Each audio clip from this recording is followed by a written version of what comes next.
אנחנו מדגימים היום איך עושים גבס. מה שאנחנו צריכים זה שקית לרצפה, כי זה מלכלך, דלי של מים, קערה של מים, לא משנה, חתיכת שרוול, בטח חותכים את זה לפי אורך פעמה של הילד, גבס, שזה בא בשקית, אפשר לחתוך את זה לחתיכות, אני כבר חתכתי את זה על מנת שזה יהיה מוכן לפעילות. זה הכל, מספריים כמובן על מנת לחתוך ונייר שננקה אחרי זה. מה שעושים, לוקחים את חתיכת השרוול שחתכנו, שמים אותה על היד. כעיקרון עדיף לעשות גבס רק מהצד הדורסלי, לא מפה. לא לעשות פה כי אז יהיה לנו קשה לחתוך. אני אדגים לכם בדיוק איך עושים את זה, רק תזהרו שזה מלכלך, אז כדאי תמיד לעבוד מעל לשקית. מה שעושים, לוקחים חתיכה, טובלים אותה במים, אפשר לעבוד עם כפפות, אפשר בלי, פשוט יותר קל לעבוד בלי כפפות. ואז שמים אותה מעל השרוול בצורה הזאת, ומתחילים פשוט לעשות ככה בגבס. פשוט למרוח את זה בעדינות. אתם תראו שזה פשוט נמרח. הכי עדין שאפשר. ואז לוקחים עוד חתיכה, טובלים אותה במים. שוב שמים. כמובן שזה תלוי כמה אתם רוצים שזה יהיה עבה. למשל אפשר לעשות את זה ממש עבה, ואפשר רק לצורך הדגמה.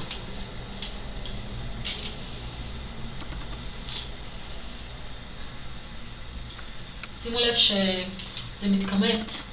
כשאתם עובדים על זה, אז פשוט לדאוג שזה תמיד ישר.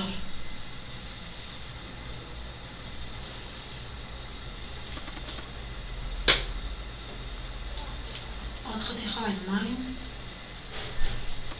אז לוקחים את זה. אתם יכולים לדעת שזה בעצם מלכלך, אבל כשיש שקית אז זה לא כל כך משנה.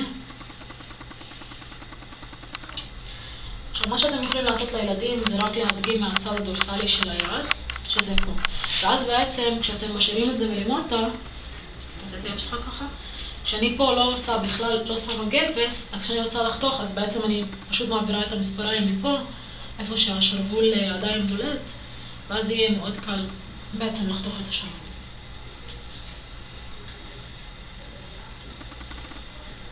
ככה ממשיכים עם זה. כמובן, אם בא לכם לעשות את זה ממש עבה, אז צריך לשים כמה שכבות. מה שמאוד חשוב זה להגיד לילדים לא להזיז את הידיים, שבעצם הילד צריך להיות, אם הוא שם את היד שלו למשל ככה, אז הוא צריך להישאר ככה לאורך כל הפעילות. וכמובן שככה צריך, כי זה מקבע בעצם, אז אסור להם להזיז את זה תוך כדי הפעילות.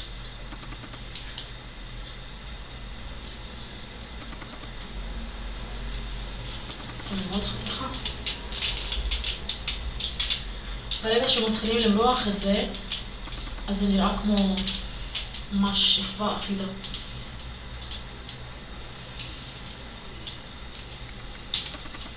אתם יכולים כבר לראות שזה...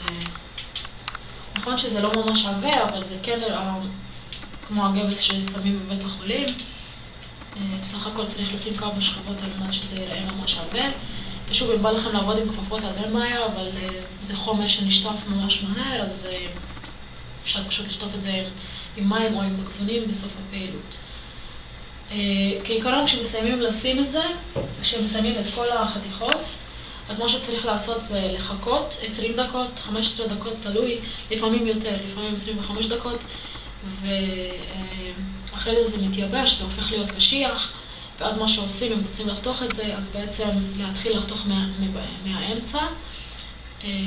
כמובן, תמיד שימו לב שאתם לא שמים את הגבס לאורך כל היד, אלא משאירים את הצד הפרונטלי בלי גבס. וככה אתם חותכים את השרוול, ובעצם זה יוצא מהיד בקלי קלות. תודה רבה לכם.